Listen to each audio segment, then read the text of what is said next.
desvendando os mistérios da vida e da morte. Continuação. Todos nós buscamos a felicidade, mas ela parece sempre escapar das nossas mãos. Muitos pensadores já se dedicaram a entender esse desejo universal, mas, sinceramente, acredito que nenhum deles chegou a uma resposta completa. Apesar da quantidade de livros que prometem ensinar como ser feliz, a maioria das pessoas continuam enfrentando os mesmos dilemas que seus antepassados. Quem tem pouco dinheiro quer prosperar.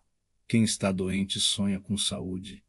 Quem vive conflitos familiares deseja paz e por aí vai. Mesmo que alcancemos riqueza, bem-estar físico e uma família harmoniosa, cedo ou tarde surgirão desafios em outras áreas da vida. E mesmo que por algum tempo consigamos reunir todas as condições que parecem definir a felicidade, quanto tempo isso dura? É claro que não para sempre. Todos tentamos evitar doenças e o desgaste natural do corpo com o passar dos anos.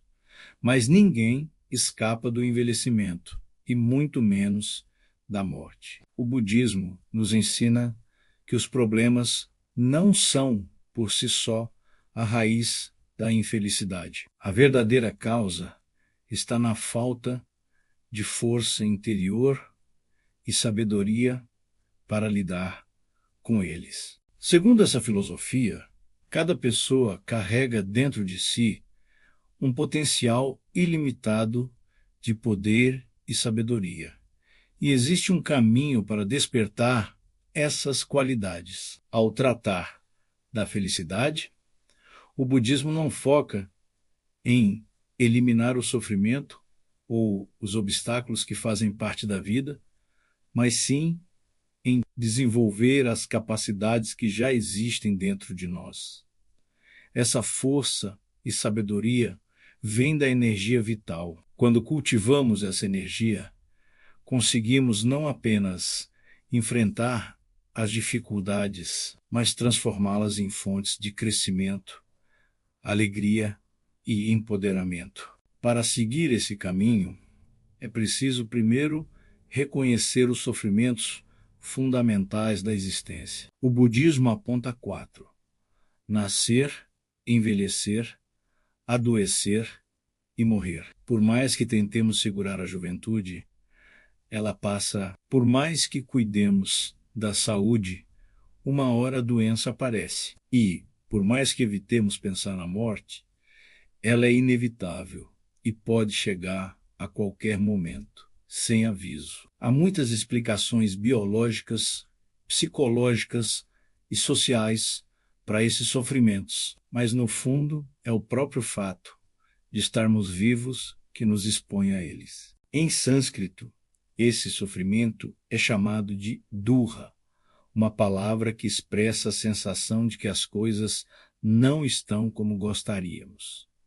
Isso acontece porque tudo é passageiro. Nem a juventude, nem a saúde, nem mesmo a nossa existência duram para sempre. E é aí que, segundo o budismo, está a raiz do sofrimento humano. Shakyamuni, o Buda histórico, decidiu abandonar a vida de luxo ao se deparar com esses sofrimentos. Num episódio conhecido como os 4 encontros, relatado em diversas escrituras budistas. Quando jovem, o príncipe Siddhartha foi mantido isolado pelo pai, o rei Shuddhadana, para protegê-lo das dores do mundo. Mas um dia, ao sair pelo portão leste, viu um idoso frágil apoiado numa bengala. Aquilo fez perceber que o envelhecimento é inevitável. Em outra saída, pelo portão sul, encontrou um doente e entendeu que a doença também faz parte da vida. Depois, pelo portão oeste, viu um cadáver e compreendeu que todos morreremos um dia. Por fim, ao sair pelo portão norte, encontrou um monge com semblante sereno, o que despertou nele o desejo de seguir um caminho espiritual. Após anos de práticas religiosas e ascéticas, Shakyamuni alcançou a iluminação, libertando-se dos sofrimentos do nascimento, envelhecimento, doença e morte, com o propósito de ajudar outras pessoas a também se libertarem. Passou a ensinar e ficou conhecido como Buda, que em sânscrito significa aquele que despertou, alguém cuja sabedoria abrange as verdades profundas da vida e do universo. Logo após sua iluminação, ele apresentou os ensinamentos das 4 nobres verdades e do caminho óctuplo. 1. A verdade de que a vida envolve sofrimento. 2. A verdade de que o sofrimento tem uma origem. 3. A verdade de que é possível superar o sofrimento. 4. A verdade de que existe um caminho para essa superação. A primeira verdade nos mostra que o sofrimento é parte da existência. A segunda revela que ele nasce do desejo egoísta por prazeres passageiros. A terceira indica que, ao eliminar esse desejo, podemos acabar com o sofrimento. E a quarta aponta que há um caminho para alcançar essa libertação, o chamado caminho óctuplo, desvendando os mistérios da vida e da morte. Esses ensinamentos foram inicialmente direcionados aos discípulos que deixaram a vida comum para se dedicar integralmente à prática budista. Eles refletem a visão inicial de Shakyamuni, que buscava despertar as pessoas para a realidade dura da vida e depois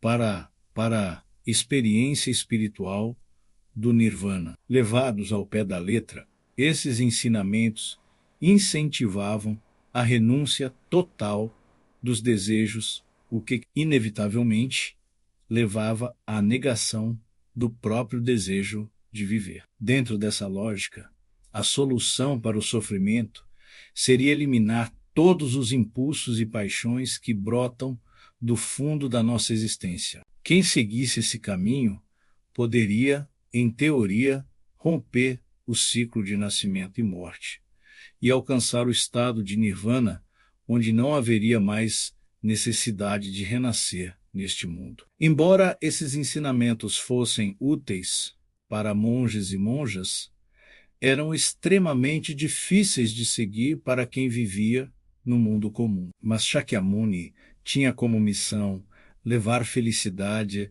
a todos os seres humanos. Por isso, percorreu diversas regiões às margens do rio Ganges, compartilhando seus ensinamentos com compaixão e sabedoria. A filosofia budista apresenta o Nirvana como um ideal de libertação espiritual. No entanto, para quem vive no mundo comum, com responsabilidades e compromissos diários, essa meta sempre pareceu distante, quase impossível. Afinal, como alguém que precisa cuidar da família, trabalhar e lidar com os desafios da vida, conseguiria simplesmente abrir mão de todos os desejos mundanos? Por mais que o Nirvana fosse uma inspiração, ele não parecia algo realmente alcançável. Mesmo assim, a sabedoria e a compaixão de Shakyamuni tocavam profundamente o coração das pessoas comuns, aquelas que enfrentavam dificuldades reais e não tinham ferramentas para superá-las. Se o budismo não tivesse conseguido oferecer ajuda concreta ao povo, teria permanecido apenas como uma teoria filosófica. Mas Shakyamuni aconselhava, acolhia e inspirava com palavras de esperança e coragem, mostrando que era possível transformar o sofrimento em força e vislumbrar um futuro melhor. Entre seus ensinamentos, ele falava sobre uma terra pura, um lugar além deste mundo, onde aqueles que seguissem seus ensinamentos renasceriam livres, dos desejos e do sofrimento em paz, sem medo. Assim como orientava os monges e monjas a seguir os preceitos e trilhar o caminho óctuplo rumo ao Nirvana, Shakyamuni também guiava os praticantes leigos a manterem a fé e a prática com o objetivo de renascerem nessa terra pura. Mas na prática, nem a extinção total dos desejos, nem esse renascimento são realidades concretas. O desejo é parte da vida que é eterna. E o ciclo de nascimento e morte é natural e inevitável. Não há como escapar desses movimentos da existência. E essa terra pura, como descrita, não é um lugar físico que possamos alcançar. Na verdade, tanto o Nirvana quanto a terra pura são metáforas usadas por Shakyamuni para ajudar seus seguidores a compreenderem a profundidade de seus ensinamentos. Sob outro ponto de vista, o ensinamento sobre o Nirvana foca na libertação individual, por meio da realização da verdade essencial da vida. Já o ensinamento da Terra Pura tem como foco a libertação coletiva do povo em geral. Esses dois caminhos representam as principais correntes do budismo, as tradições mais rigorosas do budismo antigo e os movimentos populares e compassivos conhecidos como Mahayana, ou grande veículo. Mais tarde, essas abordagens foram integradas ao Sutra do Lótus, que vamos explorar ao longo deste vídeo. O Sutra do Lótus afirma com clareza que dois pilares são indispensáveis para alcançar a iluminação. O primeiro é o nosso próprio desenvolvimento, compreender a verdade suprema e despertar nosso potencial interior. O segundo é ajudar outras pessoas a também alcançarem essa realização.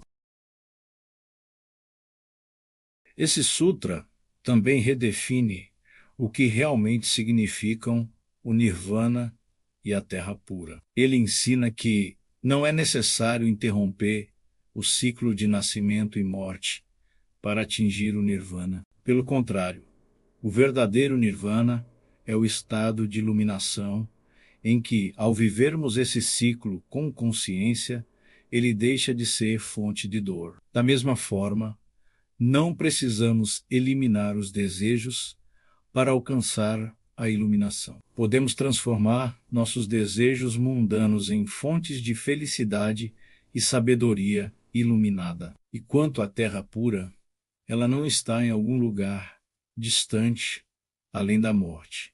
Ela está aqui, agora. Se acreditarmos no Sutra do Lótus, podemos transformar este mundo, mesmo com seus sofrimentos e desafios, numa terra pura, cheia de alegria, esperança e luz. E se você se identificou com esse conteúdo, curta, compartilhe, se inscreva no canal para não perder o próximo capítulo. Até a próxima e um forte abraço.